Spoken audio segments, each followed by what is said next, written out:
Hello, જય શ્રી કૃષ્ણ, જય માતાજી. કેમ છો બધા? મજામાં જશો? તો નવા વ્લોગમાં આજે તમારું ભવ્યથી ભવ્ય સ્વાગત કરું છું. તો જો બપોરના વાગી ગયા છે 3 અને ફ્રી થઈ ગયા છીએ. બહાર ગયા હતા તો થોડી વાર પહેલાં આવી ગયા છીએ અને હવે ફ્રેશ થઈ ગયા છીએ અને હવે થોડી જ વારમાં બીજા કામ પેન્ડિંગમાં છે કરવાના છે. અને જો અત્યારમાં ફ્રી હતી તો મને જો યાદ આવ્યું કે પહેલાં આપણે જ્યારે નાના હતા ત્યારે સાપુથી રમતા હતા. બાકસની જે સાપુ આવે એનાથી તો એ બાકસની સાપુથી રમવાની બહુ જ મજા આવતી હતી. અને જો ધૈર્યભાઈ રિહાણા છે, જો તમને બતાવો. ઊભો થઈ જા, ઊભો થઈ જા, ઊભો થા તો આવું ને પપ્પા પાસે લઈ જાવ ને. હાલ ઊભો થઈ જા ધૈર્ય. જો ધૈર્યભાઈ રિહાણા છે અને જો આ ફ્લાવર લાવ્યા હતા બહુ મસ્ત એવા છે, રેડ કલરના. મને બહુ ગમ્યા હતા તો લાવ્યા છીએ. કેવી છે ફૂલદાની જરા કમેન્ટ કરજો ને મને.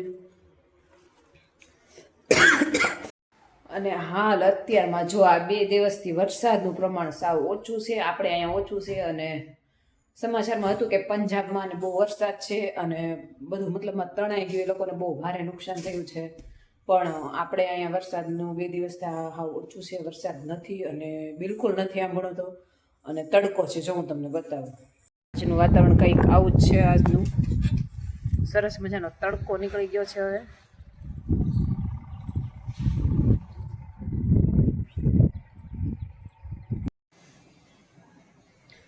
તો ફાઇનલી ગાઈસ બાળકો પણ સ્કૂલેથી આવી ગયા છે અને હવે આપણે નંદનીબેનની જરાક મુલાકાત કરીએ. નંદનીબેન શું કરે છે તે? હેલો નંદનીબેન, શું કરો છો? વાંચતી હતી. વાંચી લીધું? હોમવર્ક થઈ ગયું તારે? ગમત ચોપડી વાંચતી એમ ને? તો આપણે જે પ્રશ્ન મેં તને પૂછવાના હતા એ તને આવડશે? હું જે પ્રશ્ન પૂછું એ આવડશે ને? તો આજે નંદનીબેન આપણને સરસ મજાના નોલેજના પ્રશ્નના જવાબ આપે છે. આપણે જોઈએ એને કેટલા જવાબ આવડે છે અને કેટલા નથી આવડતા. કારણ કે એને 5-6 પ્રશ્ન એને આપ્યા હતા, એને તૈયાર કર્યા છે. તો પૂછી જોઈએ આપણે એને નોલેજના પ્રશ્ન, બરાબર? તો નંદનીબેન, પહેલો પ્રશ્ન મારો છે કે ભારતમાં કેટલા વર્ષ પછી કુંભ મેળો ભરાય છે? 12 વર્ષ પછી આવે. પછી જમીન પર સુવાથી કયો રોગ મટે છે? સરસ. વિશ્વમાં સૌથી મહેનતુ પ્રાણી કયું છે? અરે વાહ, જોરથી બોલવાનું. કીડી એમ. પછી માનવ હૃદય 1 મિનિટમાં કેટલી વાર ધબકે છે? 72. સરસ. નંદનીબેન જીતી ગયા છે. નંદનીબેનને 4 પોઈન્ટ મળી ગયા છે. તો નંદનીબેનને કોંગ્રેચ્યુલેશન. નંદનીબેન કોંગ્રેચ્યુલેશન. થેન્ક યુ કે થેન્ક યુ.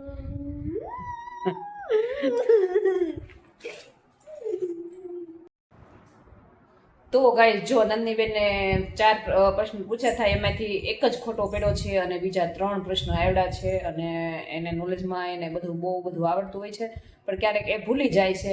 તો બાળકોને આવી રીતના કાયમ 10-15 પ્રશ્નો આપણે શીખવાડીએ તો બાળકોના નોલેજમાં પણ વધારો થાય છે. તો તમે પણ તમારા બાળકોને શીખવાડી શકો છો અને બાળકોના નોલેજમાં વધારો કરી શકો છો.